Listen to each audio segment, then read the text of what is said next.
All right, guys, welcome back. It is time for Louisiana Legends. We have none other than Colby Hebert, the Cajun Hatter, and Patriot in studio. We're continuing our discussion on Jean Lafitte. Yes. Okay, we covered a lot. This is a part two. I'm so excited. Where do you want to start today? Yeah, there's so much more. Jean Lafitte, so Pirate and Patriot, we mentioned last time. That was kind of my little, project that I did, research project years ago. And, ultimately, before we even get too far into it, I mean, we kind of know at this point it's that he was both. Jean Lafitte was an important part of American history, a part of Louisiana history, and but he was indeed a pirate. That was a real thing. And the Battle of New Orleans, where we left off last time, we talked about how he had been driven out of the colony of Barataria along with his crew, and ultimately, some of them were arrested. His brother Pierre was, in jail. Jean Lafitte had got away, and that's kind of where we left off. And basically, this is kind of leading up to, it's throughout the War of 1812, and it's leading up to the Battle of New Orleans. Tensions were high between the British and the French, and they kind of had to decide, how are we gonna man up New Orleans, and make this last stand, to kind of protect that waterway, the Mississippi, where the British were trying to get in, and during this war. And Andrew Jackson, when he came down to Louisiana, he was kind of shocked at how unprepared New Orleans was. Like, they didn't have a whole lot of artillery. Like they had a small group of men as far as military is concerned.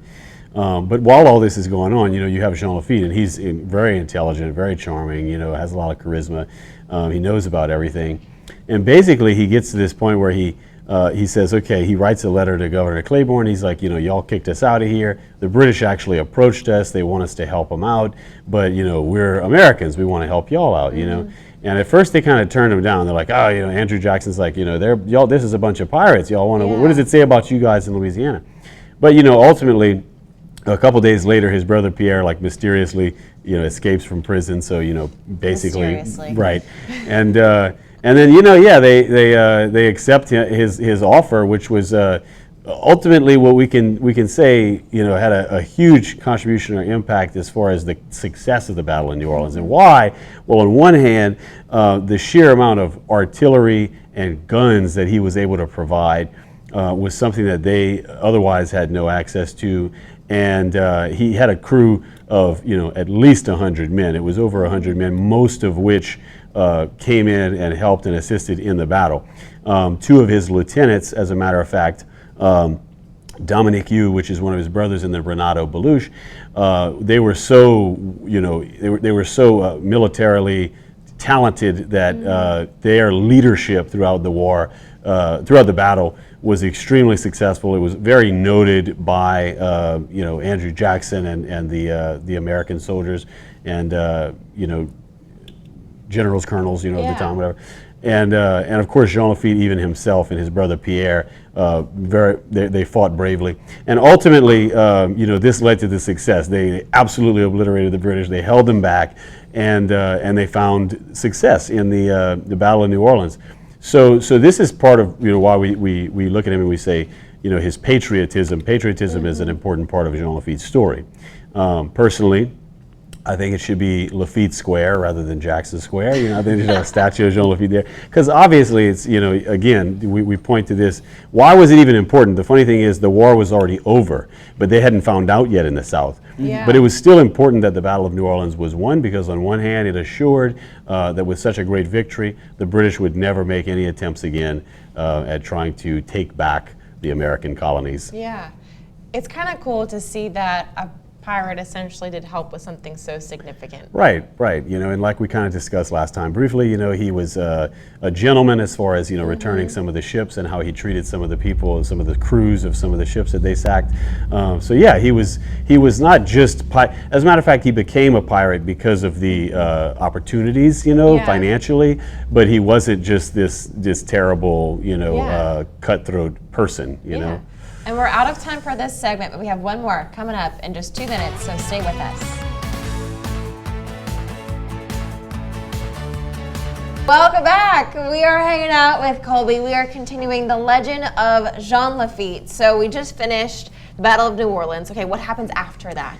Yeah, so Battle of New Orleans, part of the thing was that he wanted to have him and his entire crew pardoned of all of their criminal history, to have all of their goods and their lands and stuff like that, their money returned to them. That was taken, when they were all jailed in Barataria from that.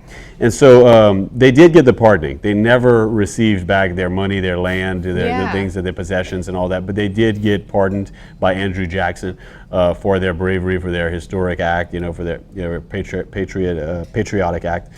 And but at that point, it was like, well, no more pirating. They're not going to allow them to do that anymore. So what does he do? He finds a different place to go and do pirating, and basically heads out to Galveston Island, and that's the next chapter. At the time, Galveston was kind of back and forth between the hands of the Spanish and the kind of Mexican government throughout the War of Mexican Independence, and he kind of weaseled his way in, and he told the Spanish essentially that he would act as a spy for them by holding the island. But then he kind of told those in the Mexican colony, I'll be here and I'll help you fight off against the Spanish. He got on the island. Long story short, he just made it his own island, his own colony for his new pirating base. And it was cool because it was actually so successful that in the height of it, they were making like $2 million annually, which today is nearly $40 million.